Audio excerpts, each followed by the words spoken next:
Monsieur le Président, merci de nous accorder cet entretien exclusif qui sera, si vous le permettez bien, essentiellement consacré à la question sécuritaire. C'est la suite au constat d'un certain nombre de déclarations et d'agissements allant dans le sens d'une tension sécuritaire réelle ou sournoisement entretenue dans une logique de chaos programmé au Niger et dans notre espace AES par des puissances occidentales, comme nous le savons désormais tous, sponsors du terrorisme au Sahel et en lien avec certains gouvernements africains à leur solde.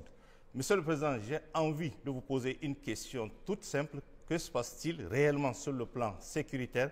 Parce que les Nigériens ont eu l'impression, dans un premier temps en tout cas, que les aspects géopolitiques liés à la sécurité ont largement évolué en faveur de notre pays et de notre confédération AES. Il ne restait plus que les aspects opérationnels sur le terrain qui sont d'ailleurs pris en charge par nos FDS et les armées de l'AES en général. Nous avons eu l'impression que les Français et leurs alliés semblent avoir bien compris que désormais, nous, Nigériens, avons pris notre destin en main et que notre dignité et notre souveraineté ne seront jamais plus bafouées chez nous.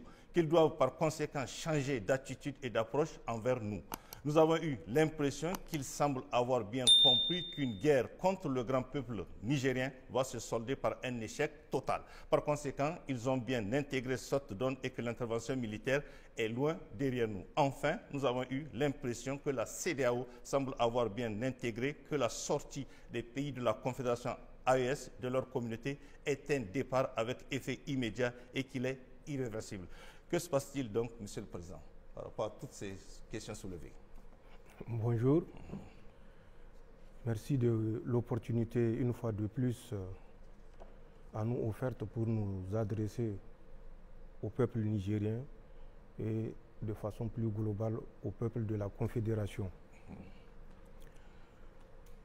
Ayons d'abord une pensée particulière envers nos forces de défense et de sécurité qui consentent le sacrifice ultime pour garder notre pays libéré, notre pays indépendant désormais.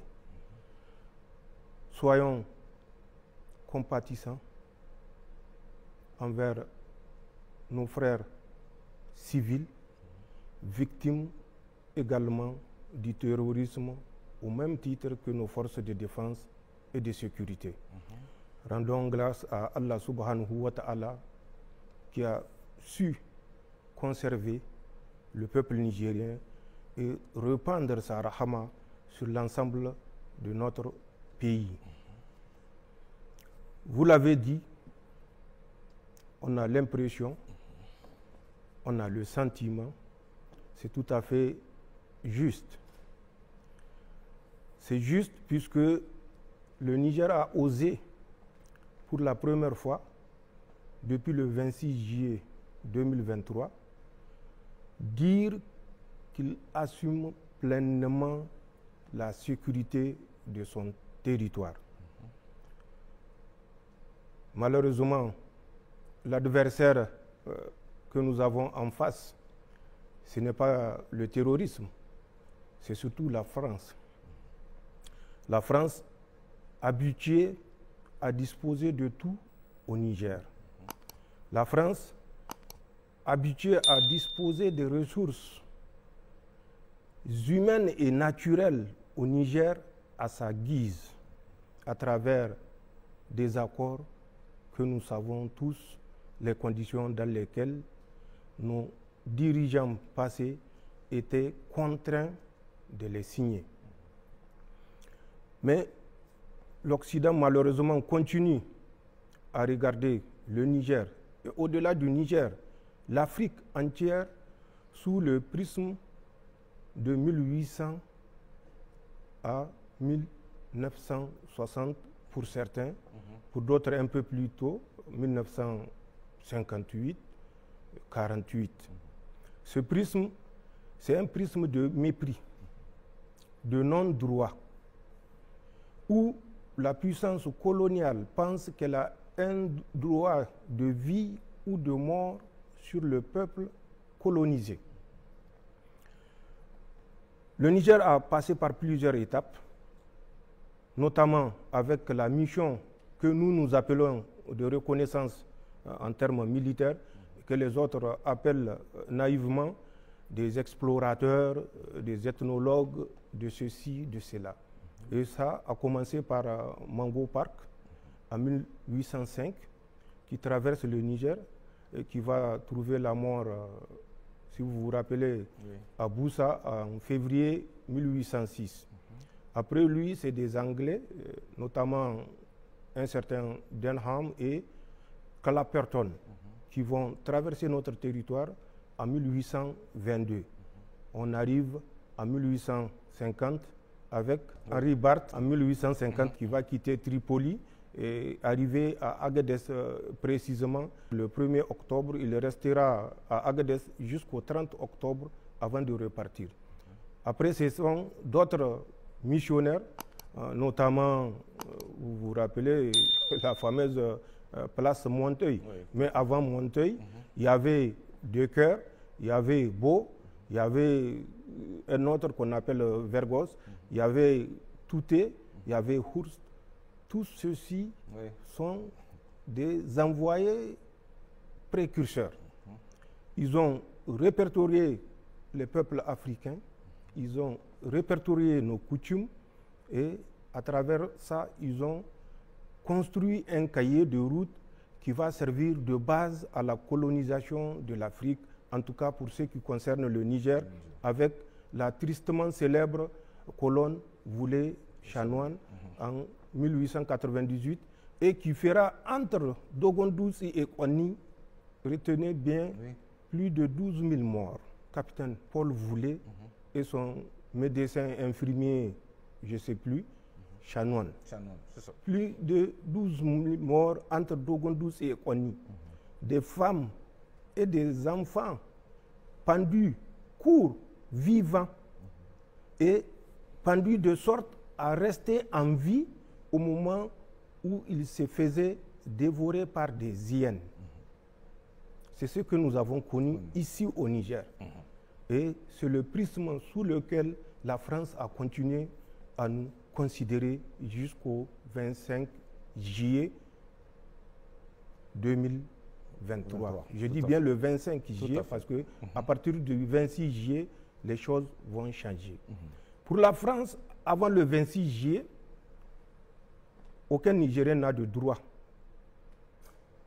La nation nigérienne, c'est une république, il faut le dire, considérée comme une république bananière qui ne mérite autre chose que le mépris, où les ressources, puisque nous sommes des bananes, nous ne connaissons pas l'intérêt ni l'importance économique de nos ressources, où notre uranium était considéré avoir moins de valeur que de l'argile.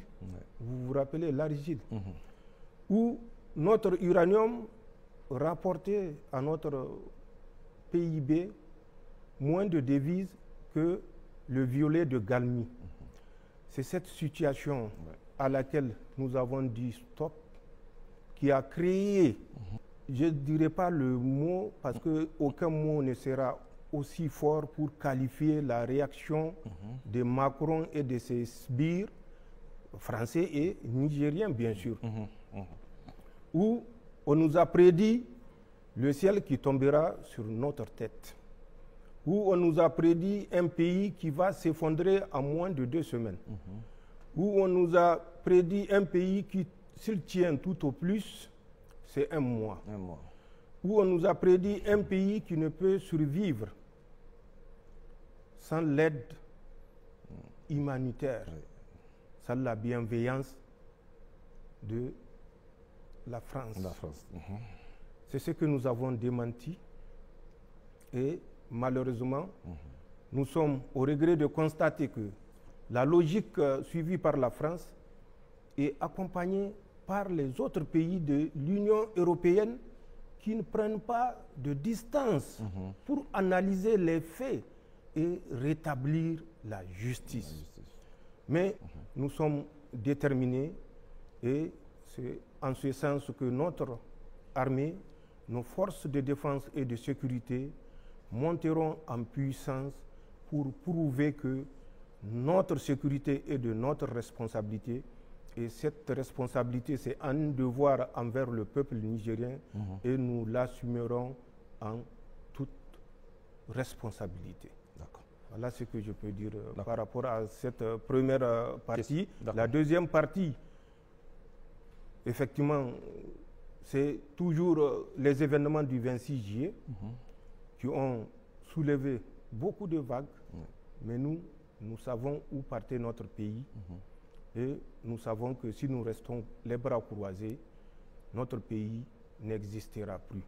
Et c'est pourquoi les forces de défense et de sécurité, pour la première fois, en toute responsabilité, ont décidé de s'assumer et de dire que c'est le sang des Nigériens qui sera versé pour le Niger.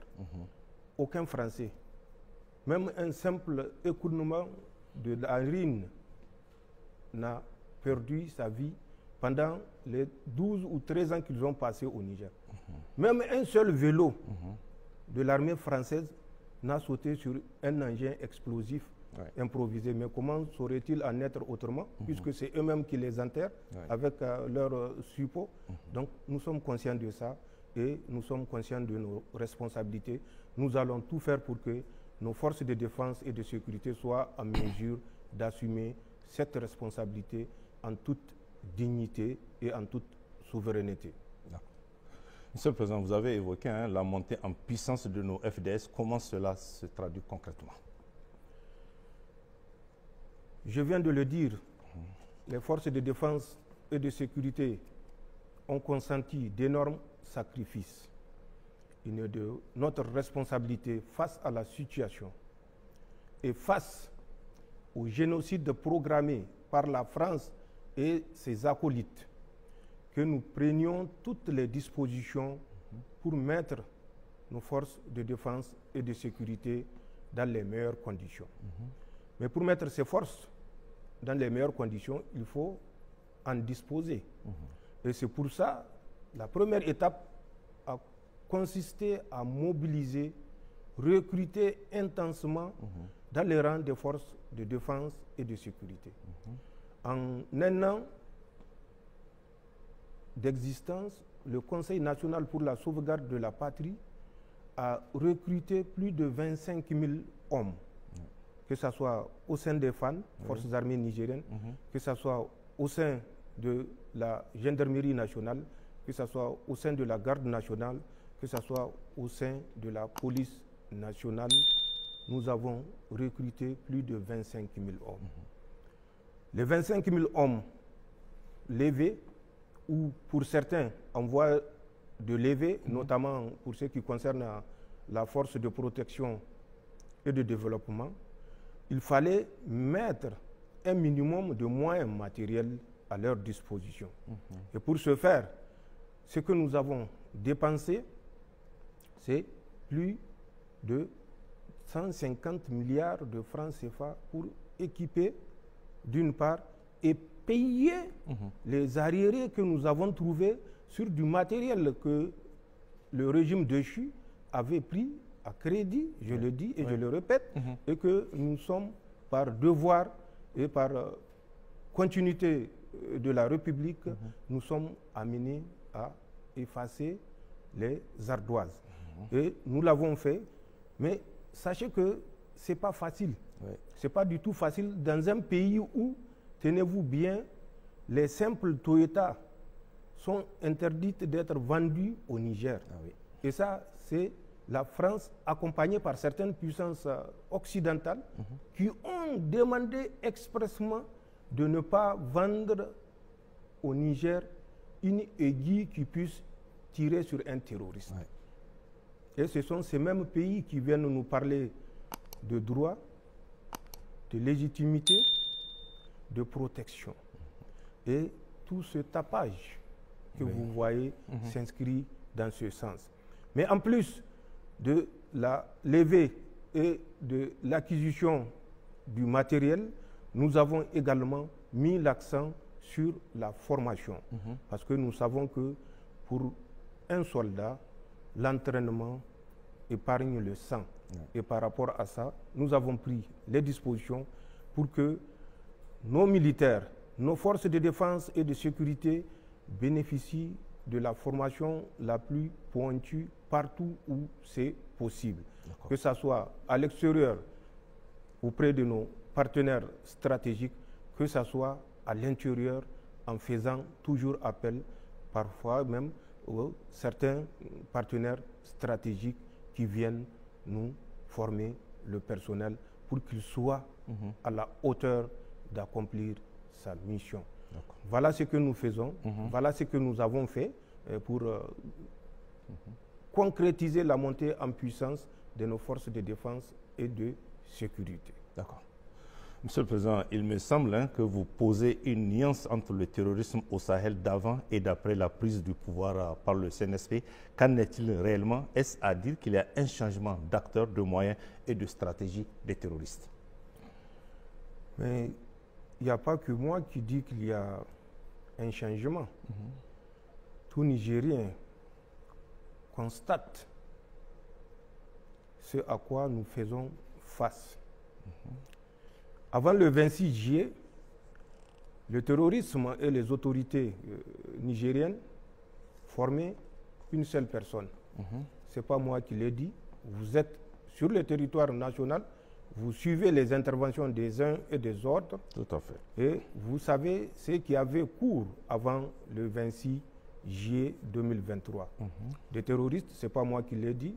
Le président déchu avait lui-même officiellement, à Mahatma Gandhi, le centre de conférence, annoncé qu'il est ami aux terroristes.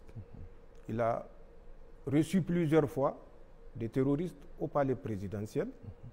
Il a libéré des terroristes, mais nous savons qu'ils ont fait plus que ça. Référez-vous à la déclaration de l'ex-ministre de l'Intérieur, M. Hamosouley, oui. à Abala, Filengue, vous comprendrez qu'ils ont fait plus que ça. C'est lui-même qui l'a dit. Ils ont fait plus que ça, mais malheureusement, les terroristes, de leur côté, selon lui, n'ont pas respecté leurs engagements. Quels sont ces engagements? On n'est jamais sorti pour dire au peuple nigérien, voilà les engagements que nous avons honorés vis-à-vis des terroristes. Nous savons quels sont ces engagements-là qui ont été honorés vis-à-vis des terroristes, et ce n'est pas une surprise. Parce que ces autorités agissaient sous l'injonction de la France. Cette même France, je le dis et je le répète, qui finance le terrorisme au Sahel. Cette même France, tenez-vous bien, qui aujourd'hui, à l'heure où je vous parle, a déversé plusieurs milliards de francs CFA dans le lit du lac Tchad, entre les mains de Boko Haram, El Bakoura, de l'État islamique dans les provinces de l'Afrique de l'Ouest, aux ordres d'un certain Abou Moussa al-Barnawi, au niveau de Sokoto, au Nigeria, de Sokoto, Zamfara, Kebbi, à l'intérieur du Bénin et dans la région de Tamou, Torodi et un peu plus loin. Les milliards de dollars qui sont en possession de ces mouvements terroristes et de leurs sponsors locaux, bien sûr, dépassent tout ce que vous pouvez imaginer être disponible dans les réserves et de l'Afrique centrale, qui utilise le CFA, bien sûr, et de l'Union monétaire ouest-africaine. Les terroristes possèdent suffisamment de financement puisque le CFA est fabriqué par la France. Et la France a le soutien de l'Union européenne de fabriquer autant de CFA qu'elle veut, tant que ce n'est pas les euros ou les dollars. Les CFA, quel est le pays africain qui fabrique les CFA? Qui a la planche à billets? C'est la France. Donc, c'est pour vous dire, le financement dont bénéficient ces mouvements terroristes est un changement majeur entre ce qui s'est passé au temps du régime déchu et ce qui se passe depuis le 26 juillet 2023. En plus du financement, il y a l'acquisition du matériel. L'acquisition du matériel, que ce soit également dans le lit du lac Tchad, que ce soit dans la région de Sokoto, que ce soit dans le nord Bénin, notamment dans le parc W, région de Porga, que ce soit dans la Pendjari, également, qui est une autre forêt, toujours à l'intérieur du Bénin, mais cette fois-ci frontalier avec le Togo. Togo, tout à fait. Que ce soit ici, à l'intérieur de notre territoire nigérien, que ce soit à l'intérieur du territoire burkinabé. Et des gens sont désignés et sont les points focaux des terroristes qui assurent la formation des terroristes à l'international. Il y a des centres d'instruction des terroristes dans un pays de l'Afrique centrale.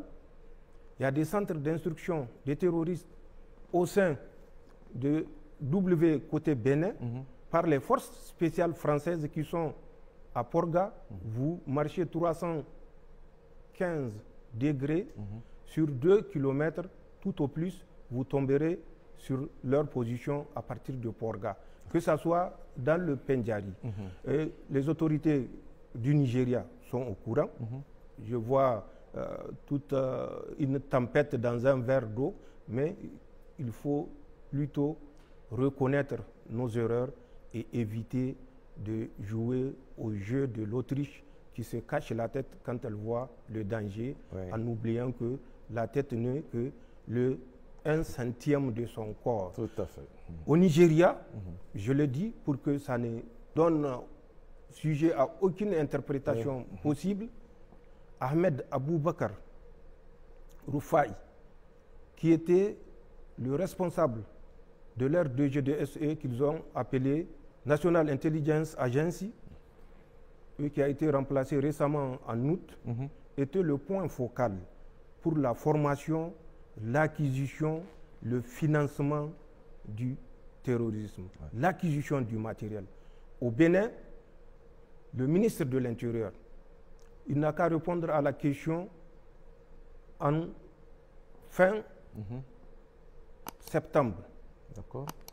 La commande de plus de 100 drones qu'ils ont lancés à travers un autre national,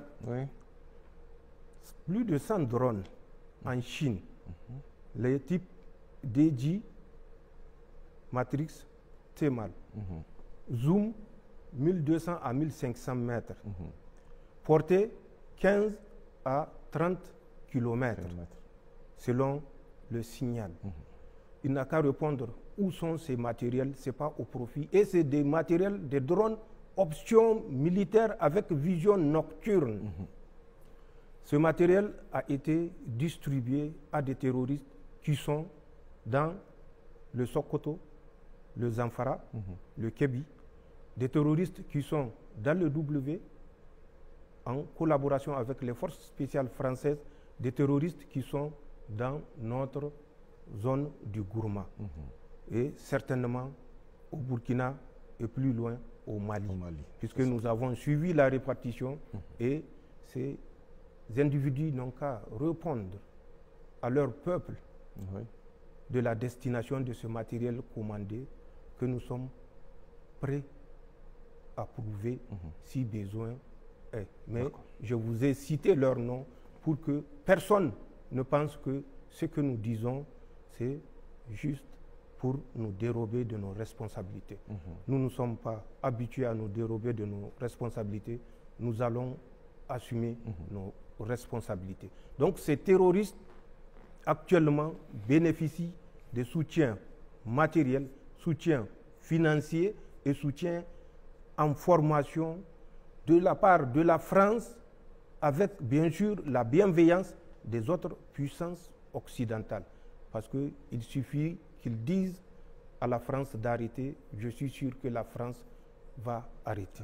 Mais puisqu'ils sont complices et que le Niger mérite une correction, il faut bien sûr encadrer les terroristes pour que, en fin de compte, le Niger tombe et qu'on prouve au monde, à l'Afrique et aux Nigériens en particulier, que nous ne sommes pas dignes de toute autodétermination, nous ne sommes pas dignes de nous assumer et que nous sommes que des incapables.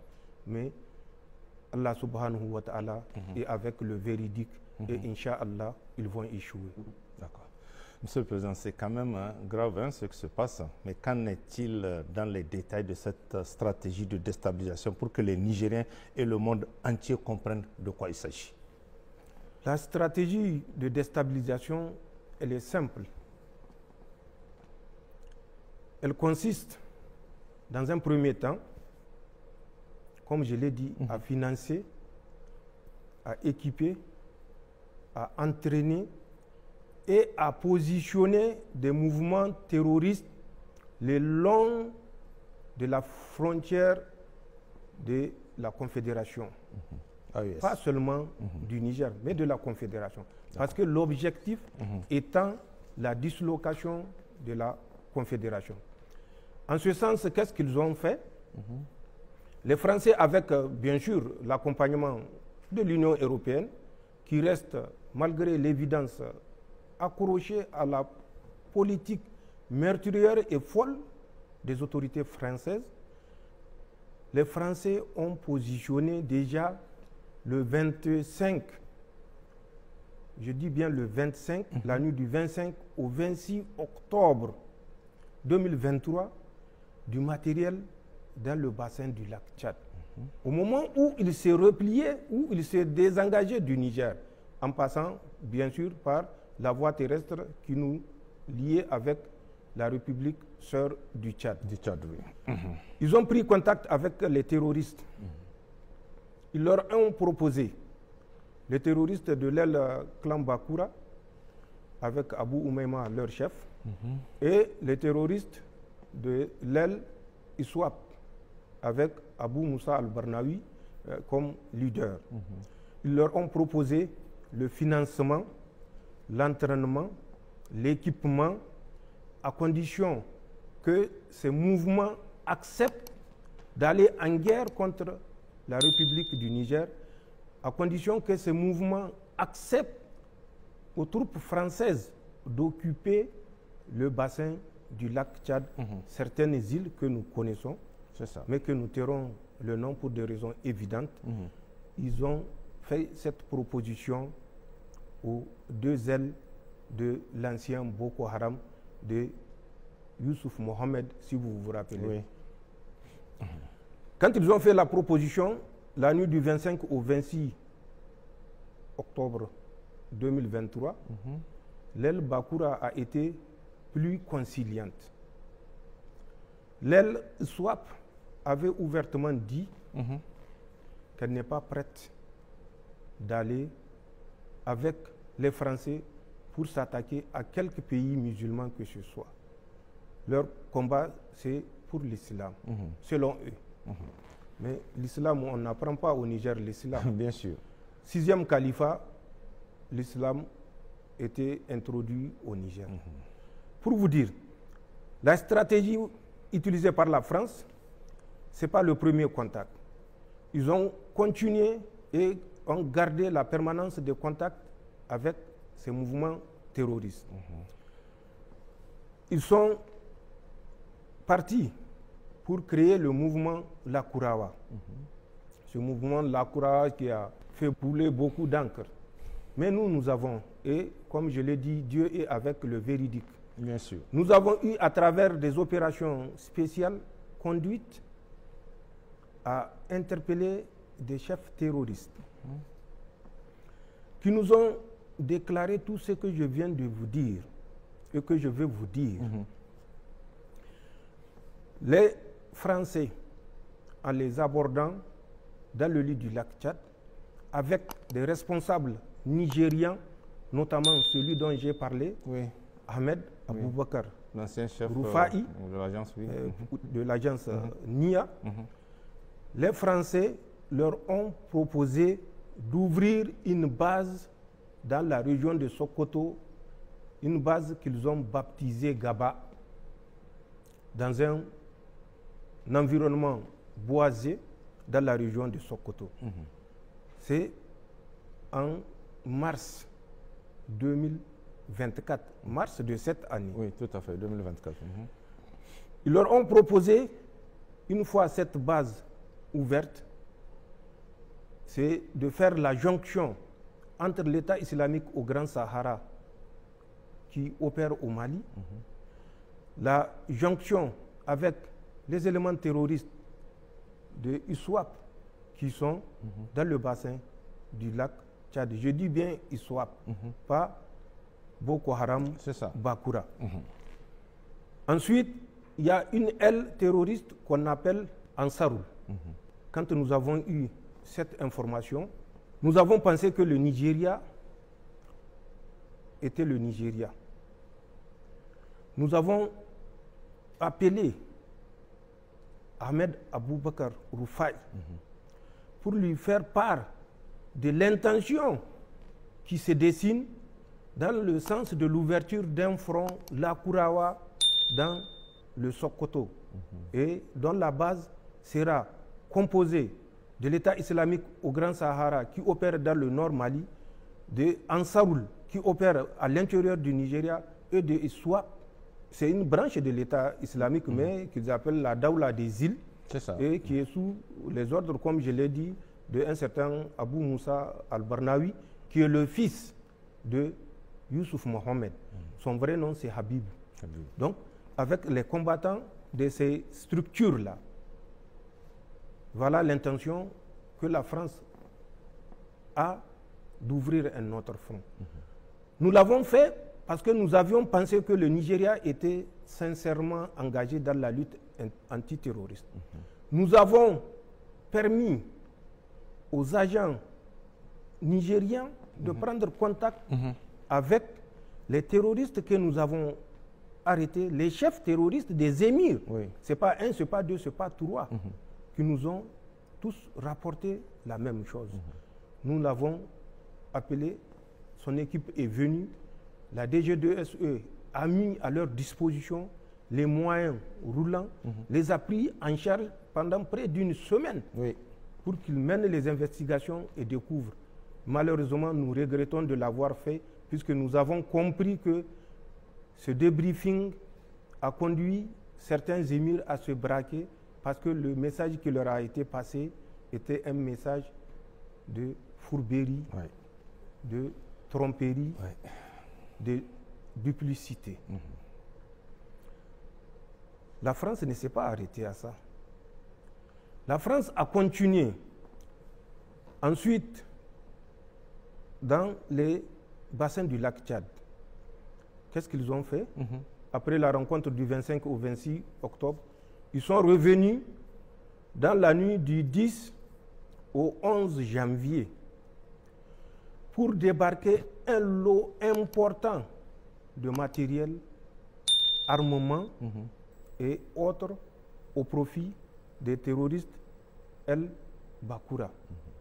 Le 29 janvier, plus tard, ils reviendront sur une île qu'on appelle Bourtungur, Bourtungur qui est à 10 km à l'est de Bosso, où les terroristes étaient réunis pour la circonstance.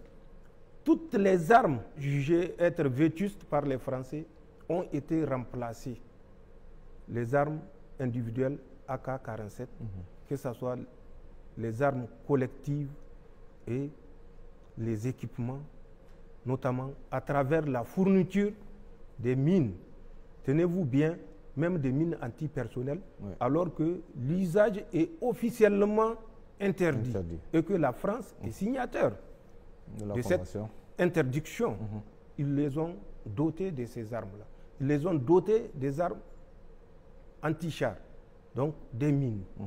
Ça s'est passé le 29 janvier 2024. Plus tard, ils sont revenus et ça ne fait que monter en surenchère. En novembre, octobre d'abord, le 16 de cette année, ils sont revenus avec d'importantes sommes d'argent. Nous l'avons annoncé dans un éditorial. Ils ont toujours en gage de leur volonté et pour prouver au mouvement Boko Haram qu'ils sont sincères dans leurs relations et qu'ils ont promis l'équipement, non seulement, mais la fourniture des vedettes. C'est des pirogues, oui. Les vedettes des pirogues avec moteur, mais pas des pirogues, hein. C'est des vedettes conçues pour le déplacement sur la mer ou toute étendue d'eau. D'accord. Ils ont promis 100 vedettes au mouvement Boko Haram. Le 7 novembre, ils sont revenus avec, tenez-vous bien, pour l'aile Bakura, 1 milliard de francs CFA. Pour l'aile réticente de ISWAP, ils ont promis 4 milliards de francs CFA s'ils acceptent seulement que les Français s'installent définitivement dans leur zone d'influence à l'intérieur du Nigeria. Puisque c'est une zone où j'ai servi et je connais particulièrement toutes les îles du bassin du lac Tchad, que ce soit du côté du Niger, que ce soit du côté du Nigeria, que ce soit du côté du Tchad. Nous avions manœuvré à pied pendant des mois en 1996 et en 1997. Donc c'est une zone que je connais parfaitement. Ils ont promis, si ISWAP accepte qu'ils s'installent, 4 milliards de francs CFA à l'État du Nigeria. Ils ont promis une somme. Je laisse le monopole au président Tinubu de dire combien les Français lui ont proposé pour s'installer dans l'État du Borno. D'accord. Ce n'est pas fini.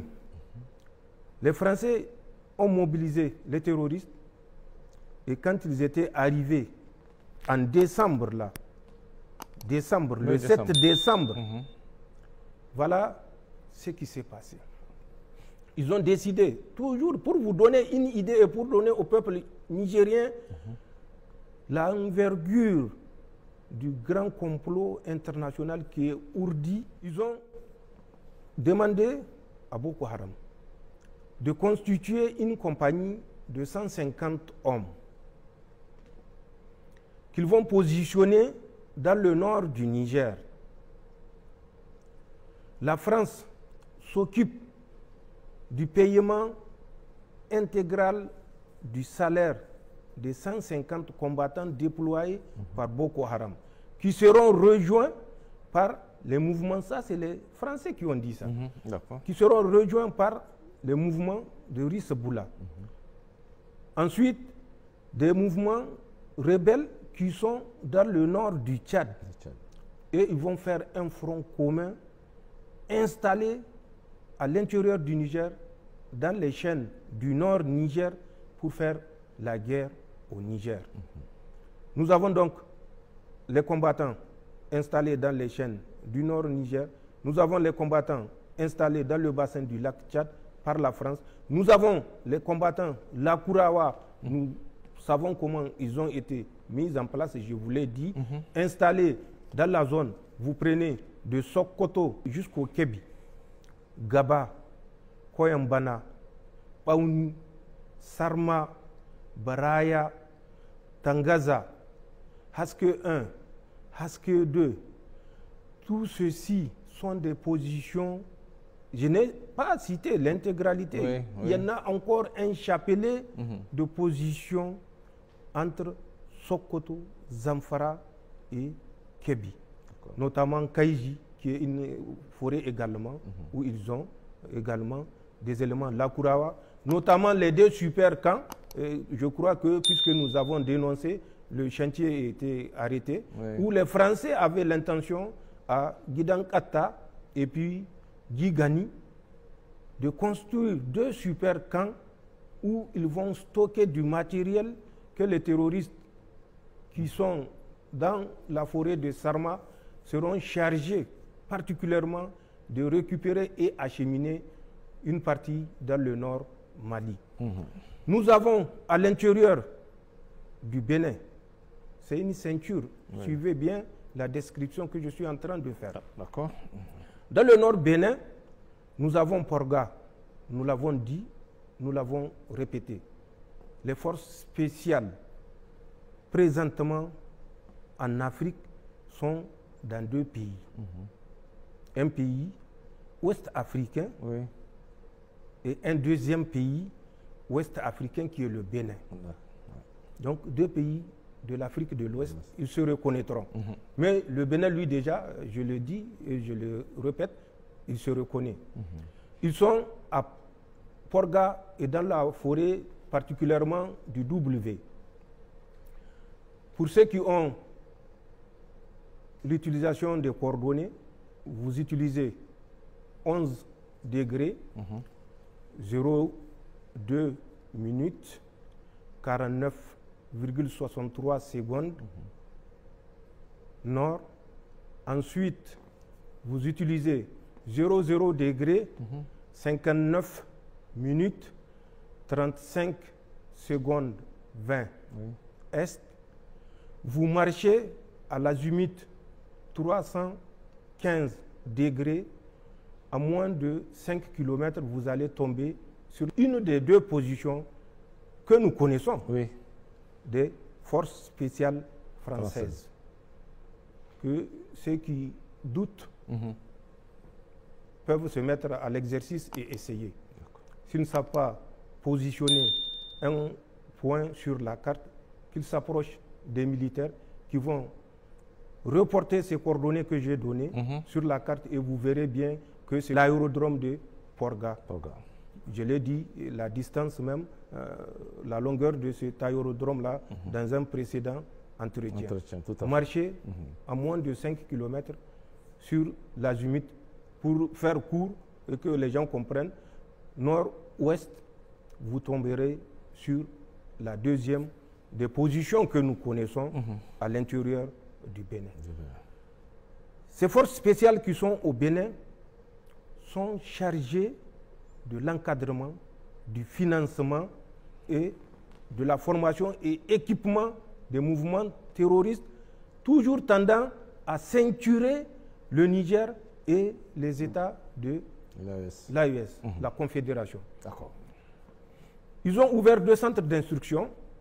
Un centre d'instruction qui est à l'intérieur du Niger, un autre centre d'instruction qui est à l'intérieur du Burkina Faso, non loin de la frontière avec le Niger. Ces centres d'instruction, pour ceux qui sont du côté du Niger, a pour mission de former, avant la fin de l'année, 400 hommes, financés par les Français. Le financement est déjà acquis et le terroriste responsable du centre d'instruction qui est sur le territoire nigérien, c'est une fratrie, 2 frères pour être plus précis, un certain Souley Yero et son frère Ali Yero. Souley Yero est parti à la rencontre des forces spéciales françaises dans le mois de novembre. Il a perçu suffisamment de centaines de millions, pour ne pas dire de milliards, de francs CFA, je le répète, qu'il a ramené pour assurer la gratification de ces 400 terroristes dont le recrutement et le financement est assuré par la France à travers les forces spéciales positionnées à l'intérieur du Bénin et dont j'ai donné les coordonnées géographiques. Tout à fait. L'argent qu'il avait ramené sera utilisé comme suit. Les 450 terroristes qui sont recrutés auront chaque semaine, si le programme est respecté, 50 000 francs. Par semaine. Par semaine. Et c'est la France qui paye.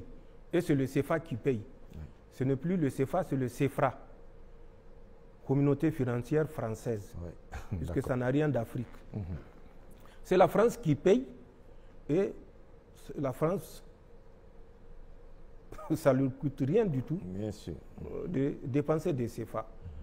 Le centre d'instruction qui est du côté du Burkina, également, nous n'avons pas certes l'effectif, mais bénéficiera des mêmes avantages que le centre d'instruction qui est basé sur notre territoire. Mais avant, il est important de le rappeler, en mai, première quinzaine du mois de mai 2024, les Français avaient, à un certain moment, fait courir la rumeur, le temps de se rendre compte que c'est une bourde, et ils se sont tués. Ils avaient annoncé, à travers toujours leurs médias maléfiques, que les autorités nigériennes, du Niger, nigériennes, pas nigérianes, bien sûr, nigériennes, auraient envoyé des terroristes à l'intérieur du Bénin pour kidnapper des Occidentaux, précisément un Canadien et puis un Danois. Ils se sont rendus compte que c'est une bourde, puisque c'est des instructeurs qu'ils avaient recrutés eux-mêmes. Maintenant, pour faire avaler le boa aux Africains, c'est le voleur qui crie au voleur. Ils se sont rendus compte que ça ne les sert pas. Et nous avons suivi ces deux otages entre parenthèses. L'évolution, je l'ai dit lors d'un entretien précédent, également de ces deux otages sur le terrain. Ces deux otages ont été mis à la disposition d'un certain Jafar Diko, qui est émir. Ces deux otages, entre parenthèses, avaient pour but de former dès lors les mouvements terroristes. Je vous parle de mai 2024. Quand ils ont fini la formation sur la position de Jafar Diko, alias Abou Mahmoud, ils ont été récupérés par un certain Sombo Doktoro qui n'est autre que le gendre de ce Jafar Diko, accompagné d'un certain Habib Djoul, je le répète, je l'ai déjà dit. Ils les ont récupérés, ils les ont ramenés toujours du côté du Burkina, dans la ville de Déou. Nous suivons leur mouvement, nous étions informés au jour le jour de leur mouvement, au jour le jour de ce qu'ils dispensent comme cours au profit des terroristes, et au jour le jour de la progression de leur macabre plan. La boucle n'est pas bouclée pour les Français. En Côte d'Ivoire, en août 2024, le 6 août précisément, les anciens Nigériens Des anciens Nigériens, vous dites? Oui, des anciens Nigériens. Vous avez suivi la déchéance de leur nationalité. Je reviendrai là-dessus sur certains experts qui polémiquent sur cette déchéance de nationalité. Donc, ont été convoqués à une réunion à Abidjan. 8 représentants des déserteurs nigériens, des fuyards nigériens, étaient arrivés à Abidjan le 6 août. La rencontre qui devait avoir lieu le 8 du mois d'août était une rencontre de haut niveau. Elle s'est tenue à Jacquesville, c'est toujours non loin d'Abidjan, en Côte d'Ivoire. Pour les autres de moindre importance, ils ont participé à la rencontre du 7. Mais la rencontre du 8, un ex-général avait participé pour représenter le Niger, bien sûr, en présence de la France et d'une autre puissance. Et au cours de cette rencontre, il a été décidé de former, avant la fin de l'année 2024, des troupes qui vont être utilisées pour déstabiliser les pays de la Confédération. Cette formation aura lieu du 2 octobre au 15 novembre au 43e Bima, le fameux camp que les Français auraient remis généreusement, sans tambour ni trompette, aux Ivoiriens. Aux Ivoiriens, oui. La formation s'est tenue dans ce camp et effectivement, une centaine d'agents subversifs ont été formés dans ce camp, mais pour camoufler le recrutement de cette centaine d'agents subversifs, ils ont été associés à des forces spéciales ivoiriennes. Ils ont été associés à la garde républicaine ivoirienne. Ils ont été associés à la sécurité du président de la République de Côte d'Ivoire. Ils ont été associés au bataillon du commandement et de soutien ivoirien. Ce sont ces 4 formations ivoiriennes plus la 5e formation de la Confédération, comprenez bien ce que je veux dire, qui ont pris part à cette formation au 43e BIMA du 2 octobre au 15 novembre, soit 6 semaines de formation. Pour qu'ils comprennent que ce que nous disons n'est pas juste de la fabulation, le contenu de la formation était essentiellement sur l'utilisation de 3 types d'armes, notamment le FAMAS qui est français, un type d'arme que nous n'utilisons plus, mais qu'ils ont modifié, qu'on appelle arme automatique modèle 52, à laquelle ils ont adapté une lunette de tir. Ensuite, bien sûr, le AK-47 pour faire bien pour la force destinée à la Confédération. C'est ça. Puisque si elle opère sur notre territoire avec des FAMAS, ça peut éveiller des soupçons. Donc, il y a l'arme AK-47 qui a été utilisée dans le cadre de cette formation. C'était une formation intense sur le service de l'arme, sur des séances de tir dans toutes les conditions, sur le combat en milieu urbain, suivez bien ce que j'ai dit, le combat en milieu urbain, sur la reconnaissance des résidences des VIP, sur la prise d'otages, enlèvement. Je dis bien prise d'otages, enlèvement. Des forces ont été formées et entraînées pendant 6 semaines à ce métier par les forces spéciales françaises. Les instructeurs étaient 11. 6 étaient venus de la métropole et 5 étaient des instructeurs du 43e BIMA. Sur les 5 instructeurs du 43e BIMA, il y avait des Ivoiriens d'origine, mais qui ont la nationalité française, qui sont des instructeurs au nom de la France, puisqu'ils sont des Français. Tout à fait.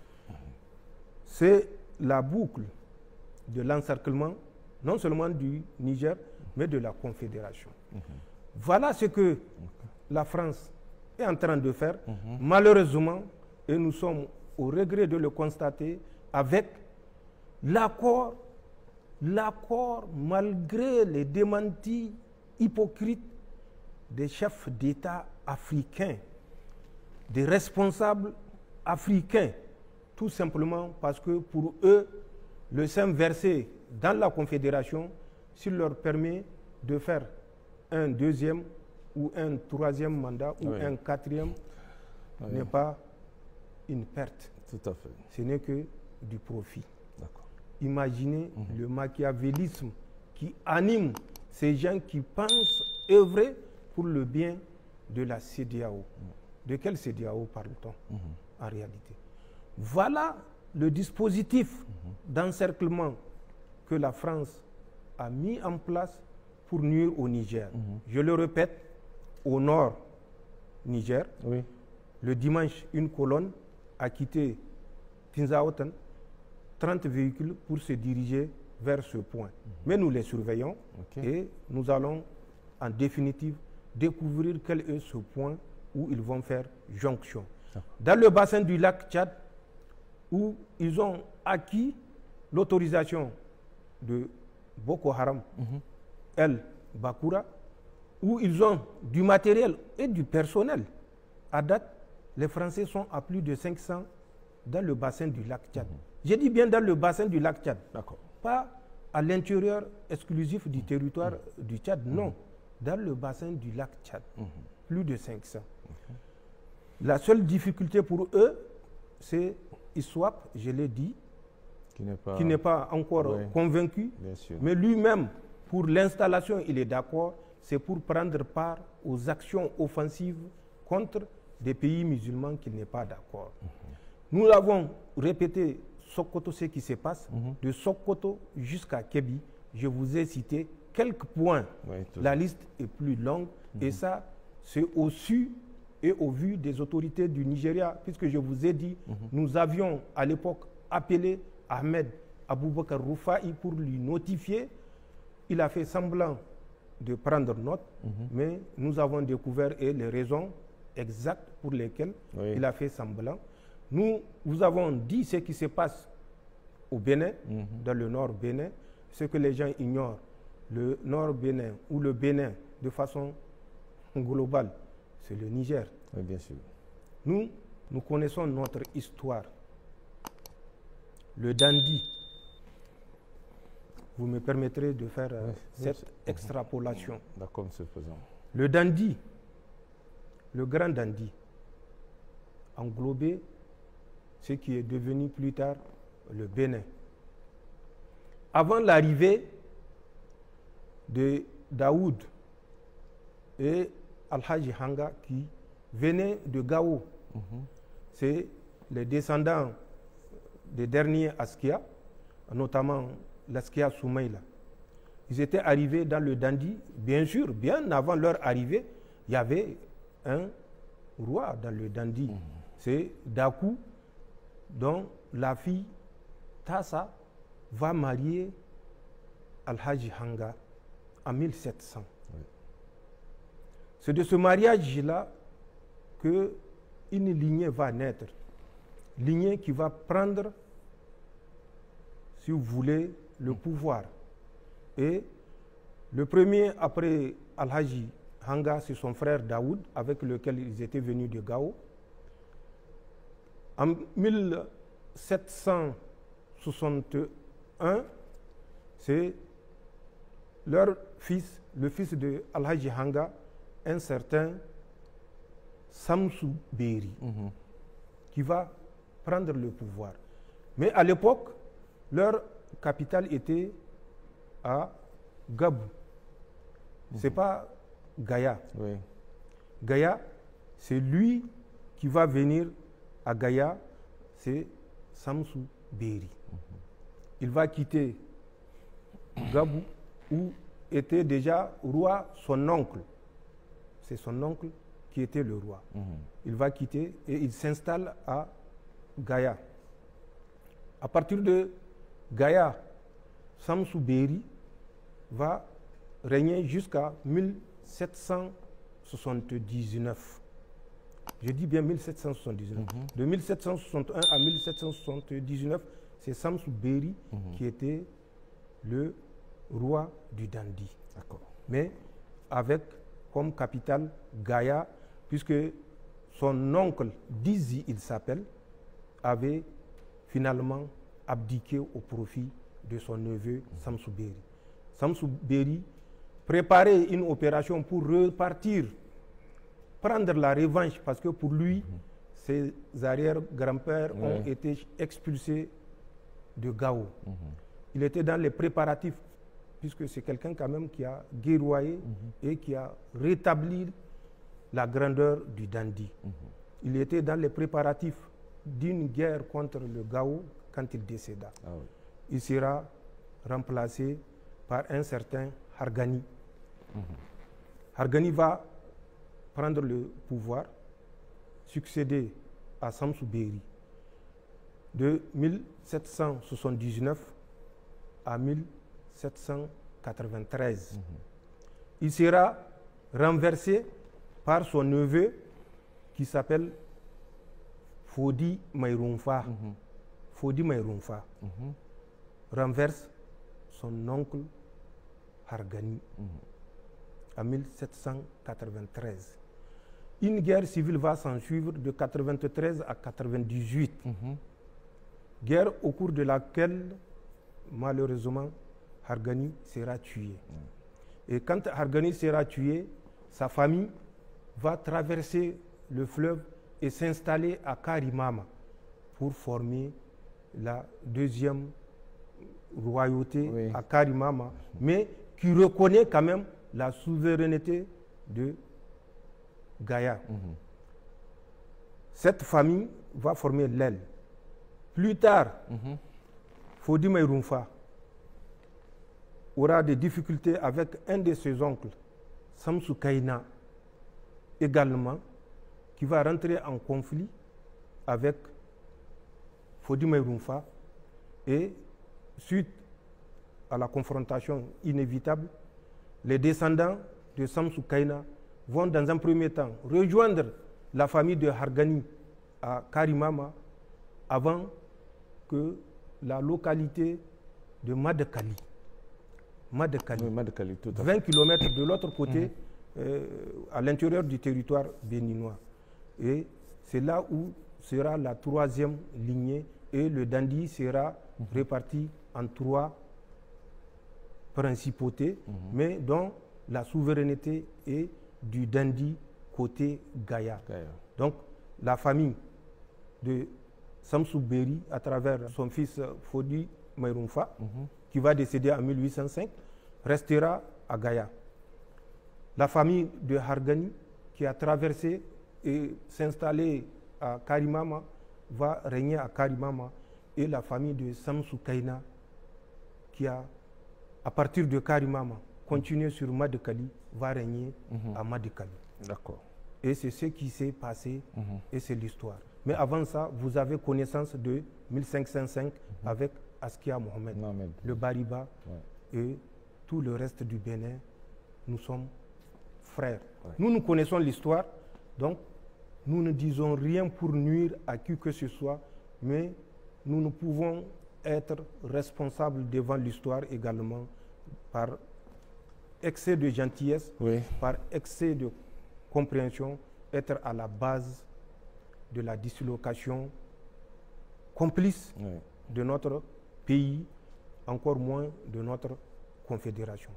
Donc, c'est les manœuvres initiées par la France à travers le positionnement de ces mouvements terroristes dans le nord Niger, dans le bassin du lac Tchad, dans le Sokoto, le Zamfara, le Kébi et dans le nord Bénin à travers les forces spéciales.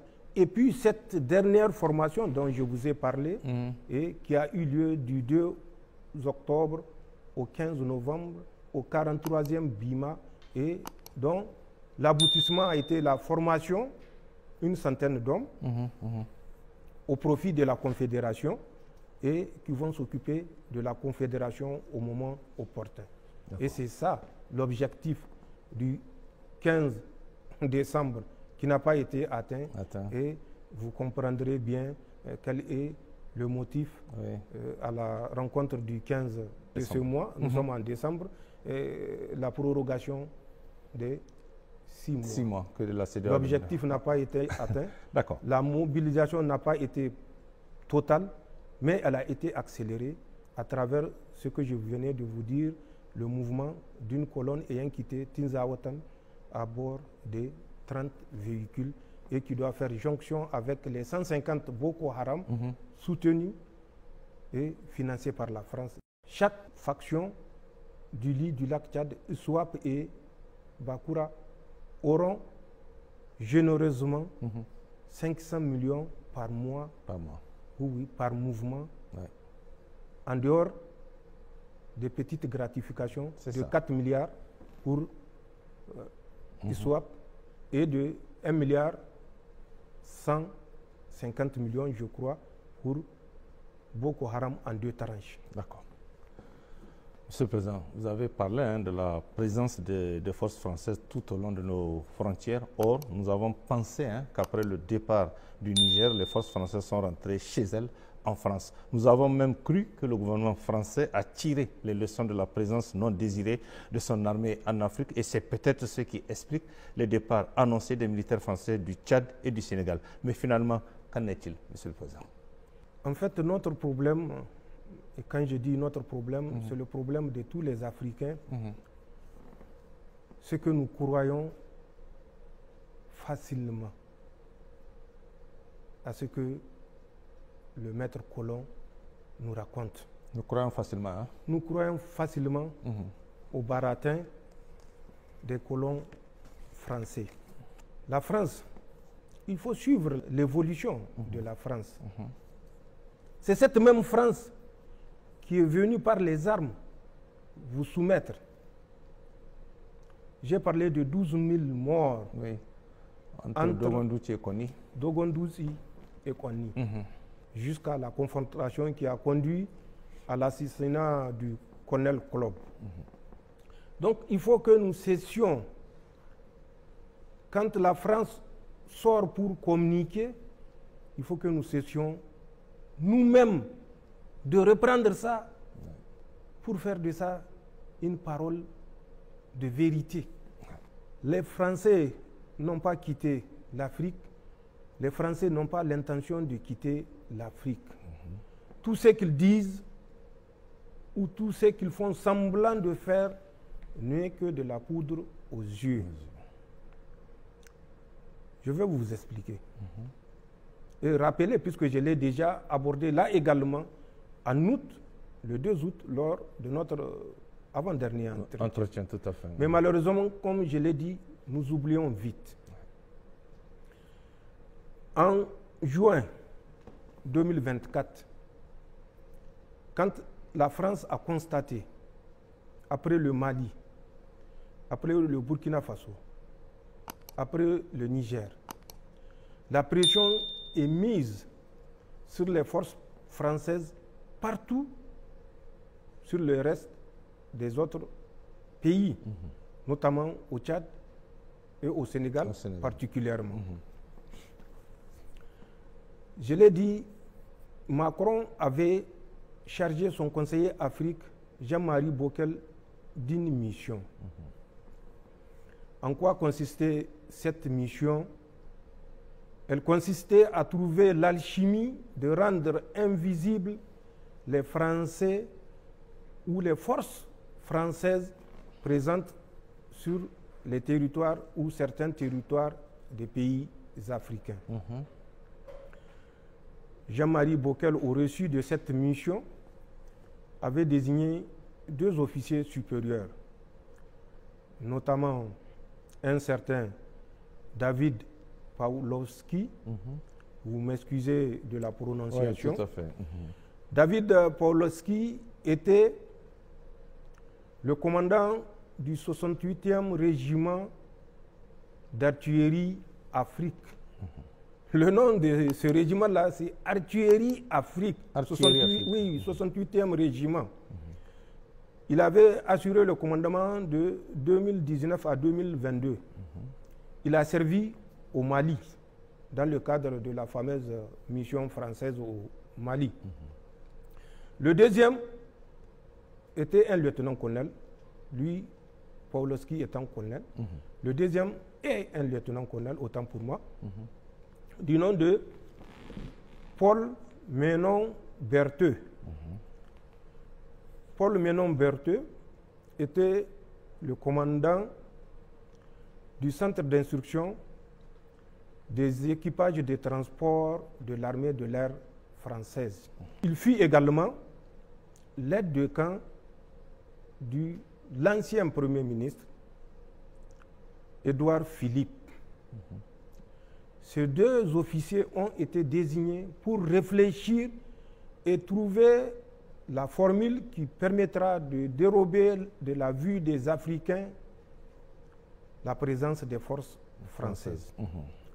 Ils ont réfléchi, ils ont sorti un document qui a été présenté le 23 octobre au président français Macron par le même Jean-Marie Bockel. En quoi consiste la grande trouvaille? Elle consiste, à l'instar des États-Unis, puisque les États-Unis ont un commandement pour l'Afrique, la France également. Ils n'ont d'ailleurs jamais inventé ou créé quoi que ce soit, tant qu'ils n'ont pas triché. La France a également trouvé son commandement pour l'Afrique. Ce commandement pour l'Afrique n'est une autre astuce que le redéploiement des troupes présentes et mieux supplémentaires sur les territoires africains. En quoi faisant? Le commandement pour l'Afrique, en plus des bases qui sont au Tchad, en Côte d'Ivoire, au Gabon, au Sénégal, je ne parlerai pas de Djibouti, puisque Djibouti, c'est beaucoup d'autres puissances qui sont là-bas. Les Français vont dire, bon, vous voyez, le Niger ne nous aime pas, ils disent que nous sommes en Djibouti. Oui, donc, je leur fais cadeau de Djibouti, et pour me concentrer sur ces quatre-là, ces forces-là, on va faire croire aux Africains qu'elles ont été désengagées. Et pour ce faire, ils ont annoncé au Tchad, ils ont 1000 hommes. 1000 hommes, j'ai dit bien 1000 hommes. Or, comme nous le savons, plus de 1300 de leurs 2000 hommes désengagés du Niger sont restés au Tchad. Ceux qui sont partis par la voie routière, c'est nous qui les avons escortés jusqu'à la frontière à Daboa. Donc nous connaissons leurs effectifs, ils sont plus de 1300. Et à cela s'ajoute déjà à peu près 10 000 hommes repartis sur les camps saturés de N'Djamena, de Faye à Larjo et de Abéché. Et tout cela, on ne fait qu'à que de 1000 hommes sur les 11 000 et quelques. Et de ces 1000 hommes, 600 à 700 vont être désengagés. Mais le désengagement, ne vous y trompez pas, c'est un vol de jour avec un atterrissage de nuit. Mais pour revenir toujours et pour aller un peu plus vite, au Gabon, ils ont prévu également de réduire leurs effectifs. C'est le cas également au Sénégal. En Côte d'Ivoire, ils n'ont pas prévu de réduire les effectifs. La remise du 43e BIMA, c'est juste une formalité. D'accord. On vous restitue le 43e BIMA, mais les soldats français qui sont dans le 43e BIMA seront redéployés dans les autres positions occupées par l'armée française à l'intérieur du territoire ivoirien. Donc c'est ça la grande trouvaille du commandement pour l'Afrique. Mais mieux, ils ont désigné 6 pays où ils vont déployer des forces spéciales ou des forces particulières, pour ne pas dire forces spéciales. Ces 6 pays de l'Afrique, ce n'est pas moi qui le dis, c'est dans le rapport que Jean-Marie Bockel a présenté le 23 octobre à Emmanuel Macron comme stratégie pour rendre les Français, militaires français, invisibles en Afrique. 6 pays, notamment la Guinée, où ils ont déjà une force spéciale, le Bénin, où ils ont une force spéciale également. Ensuite, le Congo, c'est leur projet. Le Congo-Brazzaville, où ils vont déployer un contingent français. La République démocratique du Congo, ils vont également déployer un contingent français. La Mauritanie, où ils vont déployer un contingent français. Le Cameroun, où ils vont déployer un contingent français. Il faut que ça soit clair. En dehors du Bénin et de la Guinée, où c'est confirmé la présence des forces spéciales françaises, les autres pays, je parle du programme commandement pour l'Afrique et ce que les Français ont prévu. C'est un projet. Les autorités de ces pays sont au courant ou non, je n'en sais rien. D'accord. Mais voilà le redéploiement envisagé. Ensuite, pour les pays anglophones, le Ghana et le Nigeria. Ils ont présentement, et c'est à travers cette cellule qu'ils sont en train de nous nuire, ce qu'ils appellent une mission de défense. Cette mission de défense va évoluer toujours conformément à la grande trouvaille en détachement de liaisons interarmées qui sera d'un effectif de 100 à 150 hommes par pays. Donc le Ghana et le Nigeria. Ce détachement de liaison interarmée aura pour mission, en cas de crise dans un pays, de servir de pont aux troupes françaises qui seront déployées dans ce pays en crise. Toujours à revenir pour jouer ce jeu de la gendarmerie nationale africaine. En dehors du Ghana et du Nigeria, où ils vont évoluer de la mission de défense en détachement de liaison interarmée, ils ont également prévu 3 autres pays qui sont la Tanzanie, la Namibie et le Botswana. Le commandement pour l'Afrique va déployer des militaires français en Tanzanie, en Namibie et au Botswana. Donc, de 4, à quoi on va aboutir? À une vingtaine de pays, où les Français vont s'installer. Est-ce qu'on peut, en toute rationalité, parler de retrait des troupes françaises? Quand en plus des 4 pays, il y a une quinzaine d'autres pays qui s'ajoutent, et qu'on nous fasse croire que la France est dans les dispositions de retirer ses forces d'Afrique, la France est dans les dispositions de laisser les pays africains s'autodéterminer, tout dépendra de notre détermination à nous imposer. Comme le disait le roi Faisal bin Abdul Aziz, Allah lui accorde sa rahama, malheur aux faibles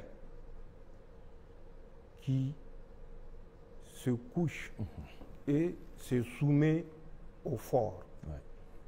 Malheur aux faibles qui se couchent et se soumet aux forts. Je veux que les Nigériens retirent la sagesse de ces mots. Je veux que le peuple de la Confédération retire la sagesse de ces mots pour comprendre le combat qui est devant nous. Et je veux que les peuples de ces pays africains qui jouent consciemment ou dont les autorités jouent consciemment le jeu subversif et de soumission pour des intérêts personnels, donc qui jouent le jeu de la France, prennent conscience. Malheur aux faibles qui se couchent et se soumettent aux forts. D'accord. Voilà ce que le redéploiement veut dire. D'accord. Ce que nous appelons dans la grande cour du Moro Naba le faux départ. C'est un faux départ. Les Français vont renforcer leur position. C'est l'objectif et c'est le résultat de plusieurs mois de recherche à travers ces 2 officiers supérieurs, certainement qui ont fait appel à des personnes ressources. Et quand on se rappelle le général qui dit qu'ils vont certainement dans 10 ans traverser la mer pour revenir nous conquérir comme des margouillas, on peut bien comprendre que ces 2 officiers, un colonel et un lieutenant-colonel, David Pawlowski et Paul Ménon Bertheux, se sont certainement inspirés de ces personnes ressources. Et c'est le cas également des fameux super agents qui disaient qu'au moment où leurs troupes se désengageaient du Niger, que c'est le moment favorable pour conduire des opérations subversives mais clandestines. Ouais. C'est à ça que nous devons nous préparer. C'est à ça que les peuples de la Confédération doivent se préparer, encore les peuples nigériens plus, puisque nous sommes ceinturés par des pays qui acceptent volontairement, avec zèle, de se soumettre au dictat français. Voilà le redéploiement français, et qui n'est pas un retrait ni un désengagement, plutôt c'est un renforcement des positions françaises en Afrique, et pour des desseins machiavéliques de 4, on passe à 20. D'accord. Monsieur le Président, j'ai aussi noté le lien entre présence des forces françaises et foyers terroristes tout au long de nos frontières. Or, la plus grande partie, ce sont les pays de la CEDEAO, vous l'avez dit, avec le Nigeria et le Bénin. Monsieur le Président, j'aimerais faire remarquer que la CEDEAO ne cesse d'inviter les pays de l'AES à reconsidérer leur décision de sortie de la communauté. La CEDEAO est allée même jusqu'à nous accorder 6 mois supplémentaires pour revenir en son sein. Il est vrai, sans aucun fondement légal pour revenir à la raison, comme ils le disent. Il ne serait pas sincère. S'agit-il également d'un jeu sournois pour vous? Je l'ai dit au début, nous sommes loyaux et fidèles en amitié. La CEDEAO a cessé d'exister depuis 1990. Ce n'est plus la CEDEAO. C'est juste une marionnette entre les mains des puissances occidentales. Toute cette grande théorie de démocratie, d'action humanitaire, de partenariat au développement n'est que de la poudre aux yeux. La CEDEAO est vidée de sa substance que les pères fondateurs lui ont insufflée. Nous avons, pour faire court, une coquille vide. Dans la parole et dans les gestes, la CEDEAO ne reflète aucune préoccupation des peuples ouest-africains.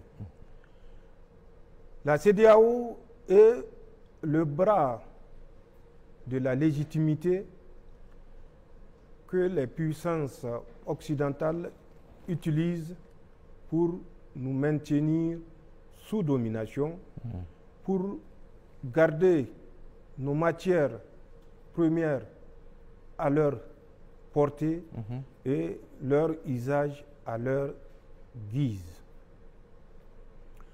Nous remercions la CEDEAO pour ce bonus de 6 mois, mais nous disons à la CEDEAO que depuis le 28 janvier 2024, nous ne sommes plus membres de la CEDEAO.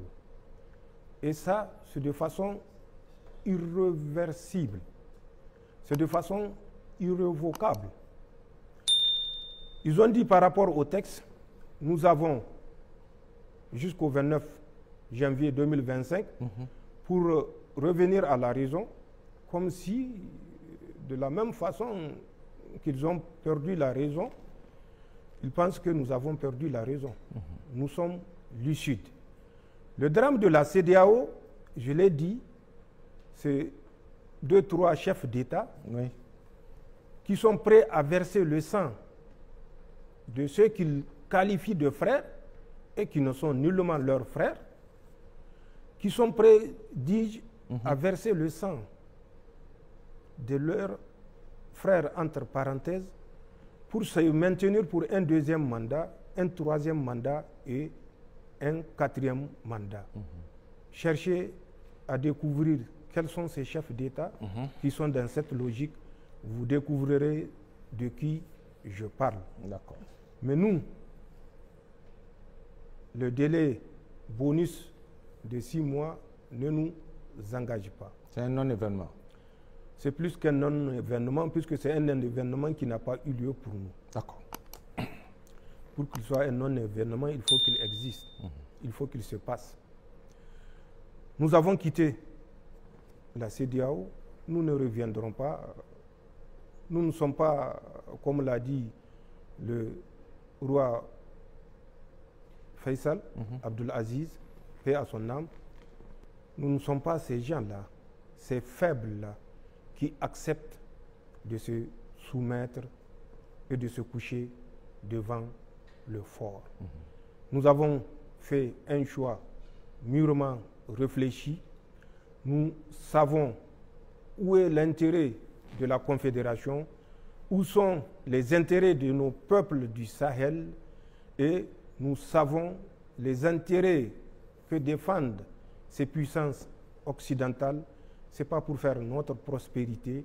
Si ces chefs d'État, pour les raisons que je viens de dire, concèdent aux puissances occidentales, eh bien, que ces chefs d'État leur concèdent leur territoire pour qu'ils exploitent à merveille. Mais ça ne sera pas chez nous et ça ne sera pas dans la Confédération. Et ça, c'est une certitude. Que ceux qui acceptent de se soumettre au fort se soumettent. Nous avons fait un choix. Nous savons que c'est un choix difficile. Et nous avons pour devoir moral de tenir tous ensemble face à ce choix difficile, face à ce choix où c'est une question de survie pour nous. De la même façon qu'il est une question de survie pour la France, que vous voyez déjà, l'uranium qui lui manque a provoqué une certaine situation catastrophique où des familles sont condamnées à fouiller dans des poubelles. Oui. Face à ça, vous croyez que la France nous laissera tranquille? Il faut être naïf pour le croire. Et je l'ai dit, nous ne sommes pas naïfs. Nous laissons la CEDEAO qui a fait ce choix de la naïveté à continuer dans cette naïveté. Le bonus ne nous engage en rien.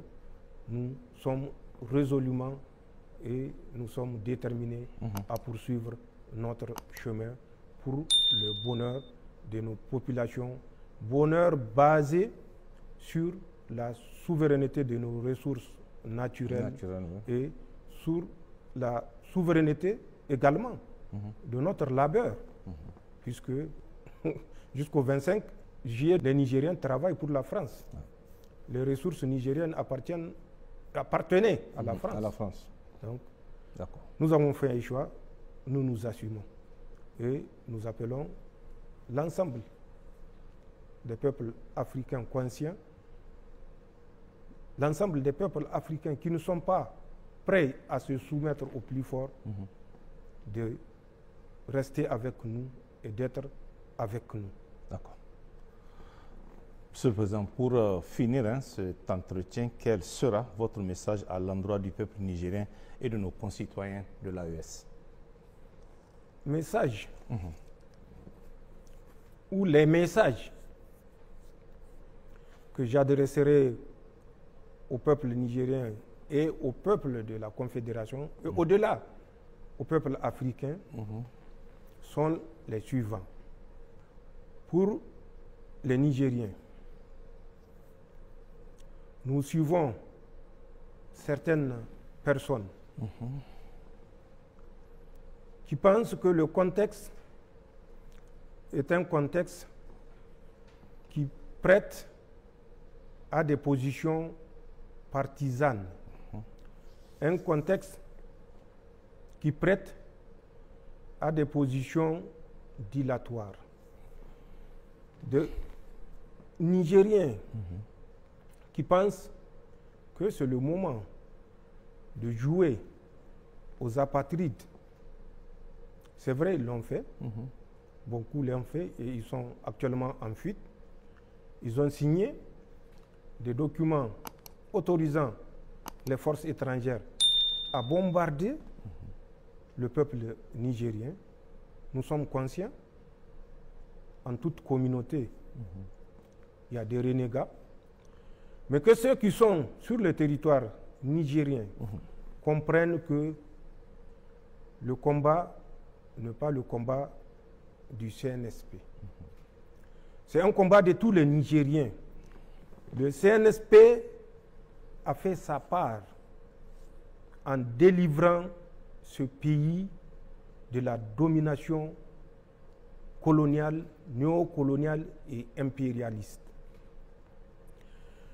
Quand j'écoute, malheureusement, des personnes instruites, docteurs ou professeurs ou chercheurs, qui pensent que le simple fait, par exemple, de déchoir ces renégats qui ont incité à détruire le Niger de leur nationalité, que cela est un acte d'injustice. Je me dis que le Niger a malheureusement des jours sombres, puisque, pour un peu caricaturer, c'est un aveugle qui est guidé par un autre aveugle plus aveugle, parce que non seulement il est aveugle, mais il est sourd et muet. C'est ça le drame à travers ces personnes instruites du Niger qui pensent que c'est le moment de jouer au dilatoire, c'est le moment de jouer au perroquet. Nous avons des citoyens, des concitoyens qui sont partis à l'extérieur pour ternir l'image de nos forces de défense et de sécurité, qui se sacrifient depuis plus de 13 ans contre le terrorisme pour maintenir ce pays entier, pour maintenir ce pays stable, pour maintenir ce pays uni, pour maintenir ce pays solidaire. Et que des gens s'attaquent pour des besoins ou des intérêts égoïstes et partisans à nos forces de défense et de sécurité et les qualifier de tous les noms d'oiseaux. Ceci est inacceptable et que ceux qui pensent qu'ils peuvent en toute liberté s'adonner à ça feraient mieux de prendre les chemins de la vingtaine de fuyards qui sont dans les pays voisins ou en Occident. Nous ne permettrons pas que nos forces de défense et de sécurité, qui ont consenti d'énormes sacrifices, soient vilipendées, soient discréditées, soient clochardisées à travers les mots de certaines personnes irresponsables et inconscientes. Je rappelle l'histoire parce que malheureusement, on découvre que beaucoup de Nigériens ne connaissent pas leur histoire. La déchéance de la nationalité. Mais, et c'est ce qui est regrettable, et c'est ce que je disais, l'aveugle sourd-muet qui tire un aveugle qui lui sort de guide. Et c'est la situation dans laquelle le Niger s'était retrouvé et que, avec l'aide d'Allah, Inch'Allah, nous allons y remédier tous ensemble. D'accord. En 1959, Issa Diop, c'est un député national, El Sawaba. Quand le mouvement Sawaba a été dissous, Issa Diop a été expulsé, déchu de sa nationalité, qu'il ne reconnaissait même pas, les autorités de l'époque, et expulsé purement et simplement du territoire national. Lui, c'est le plus chanceux, parce que d'autres membres du mouvement Sawaba ont été poursuivis et lynchés à mort sur le territoire national nigérien, le même territoire que nous partageons aujourd'hui. Exposés à la vindicte populaire, parce qu'à l'époque, les Africains n'avaient pas compris qui tirait les ficelles. Ce n'était pas Diori Hamani ou bien le RDA qui tirait les ficelles. C'était la France coloniale et néo-coloniale qui tirait les ficelles. Plus tard, c'est un officier qui a été expulsé. Je tairai son nom pour des raisons qui me sont particulières. D'accord. Qui a été expulsé du territoire national parce qu'il n'est plus nigérien. Nous, ce que nous avons fait, Oui. c'est des dispositions que nous avons prises pour conserver notre pays face à des renégats qui se sont alliés aux puissances occidentales pour appeler au meurtre des Nigériens. Vous croyez que nous allons hésiter une seule seconde pour mettre à l'écart 20, 30 Nigériens pour préserver la vie de 26 millions de Nigériens? Que les Nigériens comprennent que la lutte que nous avons engagée, Dieu merci, avec nos frères de la Confédération, est une lutte noble.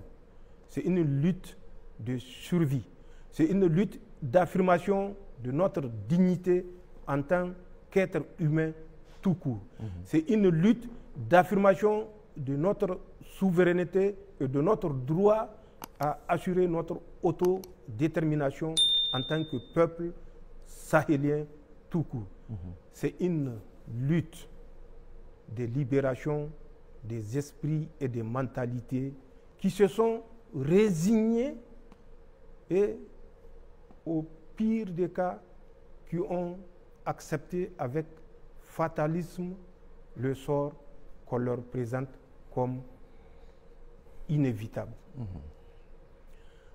Nous appelons les Nigériens à ne pas céder à cette campagne d'intoxication, de désinformation des Français et leurs acolytes. Ils ont essayé l'utilisation des terroristes. Je l'ai dit et je l'ai décrit ici. Ils n'ont pas cessé. C'est tout simplement une façon de changer de fusil d'épaule. Face à l'unité des forces de défense et de sécurité, appuyées par un peuple vaillant, il faut passer par la désinformation pour nous diviser. Et c'est ça qui avait cours ces derniers temps que vous constatez et que j'appelle les Nigériens à faire preuve de discernement. Prenons le cas de Chatouman ici à Petelkoli. Qu'est-ce qui s'est passé? Bien avant ça, il faut que les Nigériens soient reconnaissants envers leurs forces de défense et de sécurité. Les Français avaient instruit les mouvements terroristes d'empêcher les Nigériens cultivent dans leurs champs. Tirer à vue sur tout agriculteur ou éleveur nigérien qui va s'opposer à cette injonction. Les forces de défense et de sécurité se sont réunies et elles ont, à travers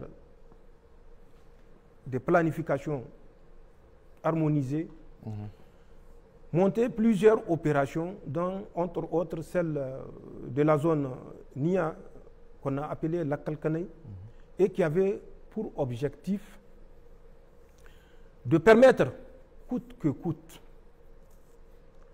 que les Nigériens sèment, cultivent, récoltent et emmagasinent. Ils ont effectivement essayé de nous empêcher d'atteindre notre objectif.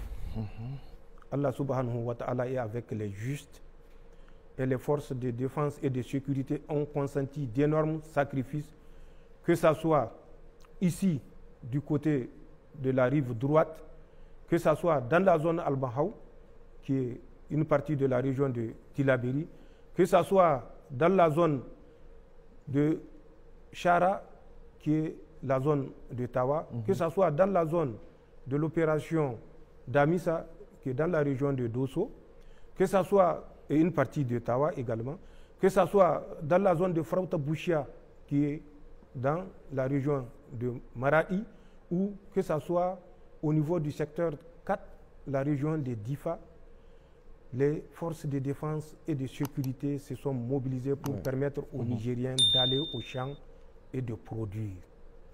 Les Français ayant échoué n'ont pas abandonné. Il fallait coûte que coûte prouver au monde qu'après leur départ du Niger, le ciel est tombé sur la tête des Nigériens ou sur les têtes des Nigériens et qu'il va falloir prendre attache avec le Conseil de sécurité des Nations Unies pour évoquer le droit d'ingérence humanitaire. C'est en ce sens qu'ils avaient crié à la famine, vous vous rappelez, il y a quelques mois, le long du lac Tchad. C'est ça. Ils ont annoncé que ça ne va pas, les récoltes n'ont pas donné. C'était juste du dilatoire. C'était pour s'installer dans le lit du lac Tchad. Ils ont annoncé au Niger, déjà du 20 au 26 juillet de cette année, que des éléments des forces de défense et de sécurité sont tombés dans une embuscade. 500 morts. Ensuite, ils sont revenus vers le 26 pour dire autant pour nous, nous avons révisé le bilan, c'était 200 morts. Récemment, vous avez suivi à travers ce qui s'est passé à Petelkoli. Petelkoli, c'est de la lutte informationnelle. Qu'est-ce qui s'est passé à Petelkoli? Ils avaient annoncé 100 à 200 morts parmi les forces de défense et de sécurité, une centaine de civils massacrés. C'était effectivement leur intention et c'était les intentions de leurs suppôts. Qu'est-ce qu'ils avaient planifié à Chatouman? Les forces de défense et de sécurité assuraient la sécurité de ce marché de Chatouman. Ayant constaté cet état de fait, les Français avaient organisé, équipé, je vous ai parlé du matériel qui a été acquis, les drones. Renseignez-vous auprès des populations. C'est ça le drame du Niger. On reste à Niamey, on écrit des articles sans s'approcher des populations qui sont dans la zone considérée. Les forces de défense et de sécurité fidèles à leur mission assuraient chaque jour de marché la sécurité du marché de Chatouman. Les Français, à travers leur proxy, ont mené plusieurs campagnes de reconnaissance avec des drones. Demandez à la population. Je ne dirai pas au FDS parce qu'on va dire que non, les FDS ont été instruits pour donner la version. Mais approchez-vous des populations, demandez-leur ce qu'elles voient la nuit ou le jour. Elle vous le dira. Donc, ils ont conçu un massacre autour de Chatouman. Et pour ça, certains Nigériens ont été mis à contribution, vous le savez, ou souvent d'autres, par ignorance, laissent les services français utiliser leur page Facebook, Twitter ou X et autres. Ils ont conçu cette attaque et nous avons des renseignements précis. Dieu, je l'ai dit, est avec les justes. Dès que la colonne avait quitté le Mali, nos frères de la Confédération nous ont saisis. Avant même que la colonne ne quitte. Ils nous ont saisis parce qu'ils ont mis la main sur un chef terroriste et qui a révélé plutôt le plan machiavélique qui est prévu pour Chatouman et de façon globale Petelkoli. Il nous avait dit d'être en alerte les Français avec le groupe de soutien à l'islam et aux musulmans, je ne sais pas quel islam et quel musulman, puisque nous sommes des musulmans. Si ce groupe soutient les musulmans et l'islam, ce n'est pas des Français quand même qui vont lui dire de massacrer des populations nigériennes, burkinabées ou maliennes et qu'ils les massacrent. Tout à fait. Donc, c'est des mots. Revenons à Petelkouli. Nous suivons les mouvements de cette colonne.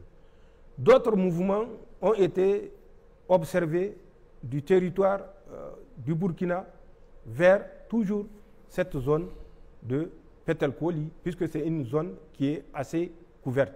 Ensuite, des mouvements de terroristes qui ont quitté la région du W côté Tamou, la région de Torodi, pour faire jonction avec ces trois colonnes observées. Et la manœuvre était planifiée par les forces spéciales françaises. Elle consistait à encercler les forces armées nigériennes, ou de façon plus générale, les forces de défense et de sécurité qui assurent la sécurité de ce marché-là le jour du marché de Chatouman. Un élément a été envoyé, comme à l'habitude, pour sécuriser Chatouman. Dieu étant avec les justes, le dispositif que ces Français ont observé et à partir duquel ils ont conçu leur manœuvre consistant à massacrer les FDS nigériennes et bien sûr par dégâts collatéraux les victimes civiles sur les tombes desquelles la France, à travers RFI ou leur deuxième appendice BBC, vont venir verser des larmes de crocodile. C'était ce qui était prévu. Un carton dans le marché de Chatouman qui est sécurisé au moment de l'assaut ou qui aurait dû être sécurisé au moment de l'assaut par les groupes terroristes qui ont fait mouvement du Mali, du Burkina et du Niger, notamment Tamou, Torodi et autres. D'accord. Mais Dieu étant du côté des justes, nos éléments ont changé de position. Face aux renseignements que nous avons reçus, un autre plan de déploiement a été initié et l'ennemi qui a été sensibilisé, formé, entraîné pour faire ce massacre, qui a été annoncé avant même l'action de Chatouman. RFI avait annoncé, vous avez suivi la page d'un certain Ingadé, avait annoncé. Plus de 100 FDS nigériens massacrés. Une centaine de civils, malheureusement, tués dans les échanges de tirs. Aucun civil n'a été tué à Chatouman. Aucun civil n'a été tué à Chatouman, vous pouvez le vérifier auprès de la population de Chatouman.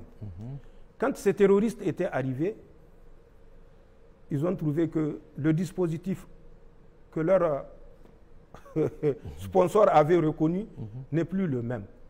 Ils ont traversé le village de Chatouman. Ils avaient demandé à la population de Chatouman de ne pas bouger pour ne pas éveiller les soupçons des FDS qui étaient positionnés à 2 ou 3 kilomètres un peu plus loin de la position initiale.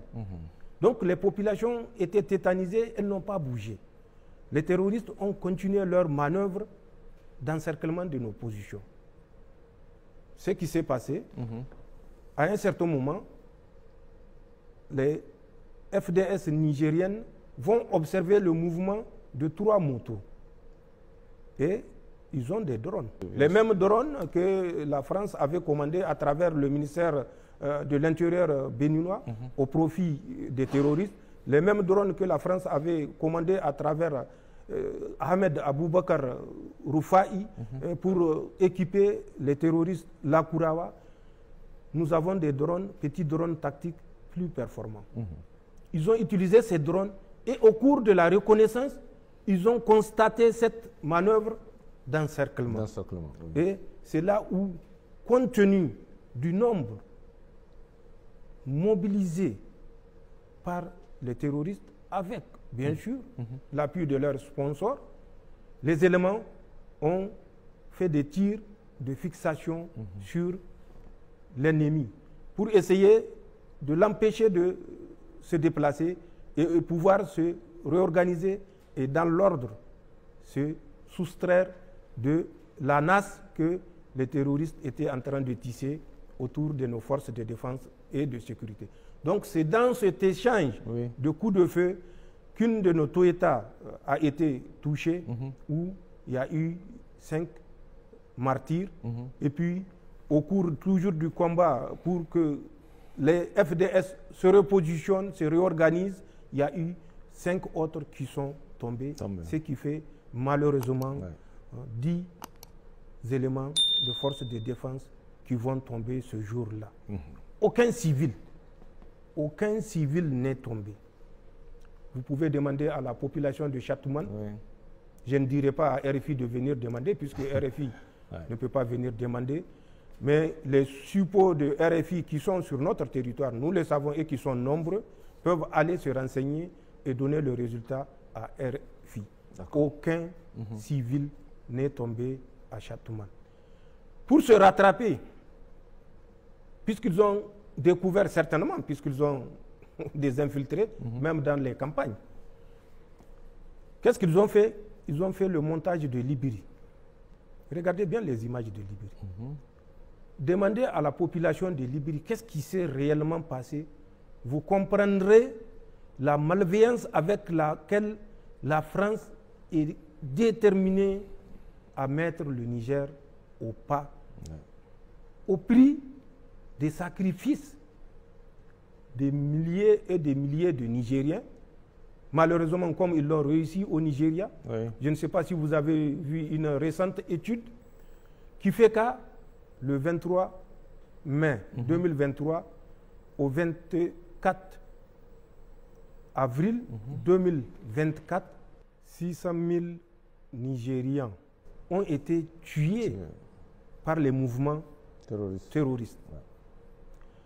Plus de 2 millions ont été pris en otage, avec à peu près 3 milliards de dollars de paiement de rançon. Ces chiffres que je donne, c'est les chiffres du Bureau national de la statistique du Nigeria. Vous pouvez vérifier, et ils ont communiqué.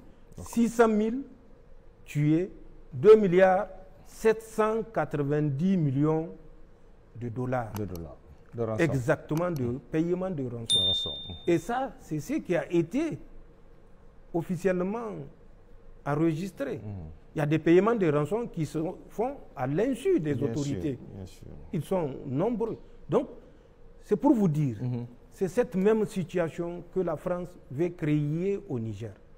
Nous n'allons pas nous taire et il n'est pas de notre responsabilité de nous taire. C'est une façon d'appeler les Nigériens à comprendre les enjeux, à comprendre ce qui se passe et à éviter d'être les porte-voix de la France néocoloniale. Le message que je lance aux compatriotes nigériens, c'est de continuer à garder cette flamme que nous avons allumée pour notre indépendance totale, allumée. Le message que j'ai envers les Nigériens et les autres peuples de la Confédération, c'est de continuer à prier pour que nos États restent debout. Aucune puissance, quelle qu'elle soit, n'est au-dessus de la puissance d'Allah subhanahu wa ta'ala. Le message que je lance, c'est un message de solidarité entre peuples nigériens et entre peuples de la Confédération. Prenons conscience des enjeux, prenons conscience du combat, prenons conscience de l'âpreté du combat, puisque c'est un combat qui sera âpre et dur. C'est un combat qui sera certainement dans le long terme. Ce n'est pas un combat d'un an ou de 15 mois ou de 17 mois. Tout à fait. Que les Nigériens qui pensent que c'est le CNSP qu'ils attaquent en répandant des contre-vérités se ressaisissent et comprennent que s'ils sont tranquillement assis devant un écran de télévision en train de délivrer des absurdités, c'est parce qu'il y a des Nigériens qui ont accepté de se sacrifier pour qu'ils puissent se prêter à cet exercice. Par respect pour la mémoire de ces martyrs, que ces martyrs soient civils ou militaires, par respect envers leur mémoire, nous devons dire la vérité sans esprit partisan, ni clanique, ni malveillance aucune. Restons solidaires. Nous profiterons pour souhaiter bonne fête de Noël à tous nos frères nigériens et de la Confédération.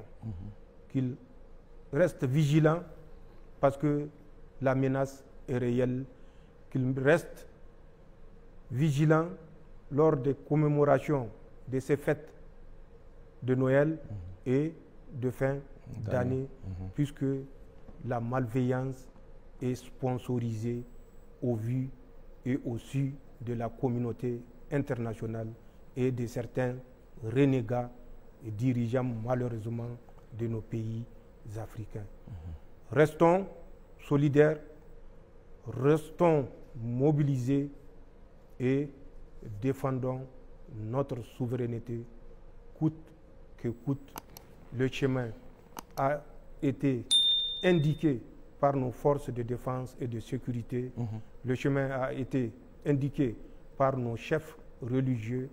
Le chemin a été indiqué par nos vaillants peuples, alors que les renégats se tiennent pour dit. Le Niger, le Burkina, le Mali ne retourneront pas aux chaînes de l'esclavage. Nous nous sommes libérés et nous nous sommes définitivement libérés, Inch'Allah.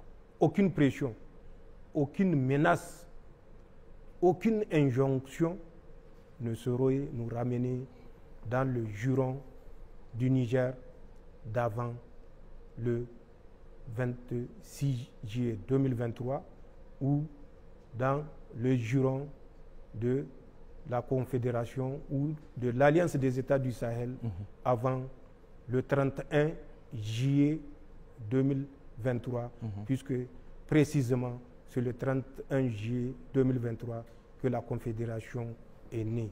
Le 16 septembre, ce n'est que la formalisation de l'acte de naissance de la charte de l'Alliance de l'Iptako Gourma. Bonne chance à l'ensemble des Nigériens et des peuples de la Confédération.